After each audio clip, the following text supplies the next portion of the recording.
كلما دخل عليها زكريا المحراب وجد عندها رزقا قال يا مريم أنى لك هذا؟ قالت هو من عند الله إن الله يرزق من يشاء بغير حساب.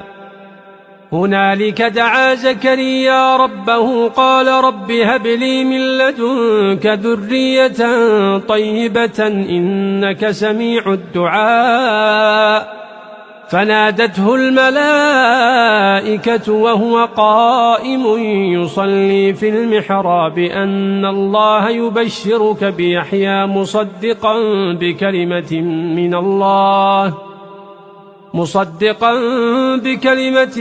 من الله وسيدا وحصورا ونبيا من الصالحين.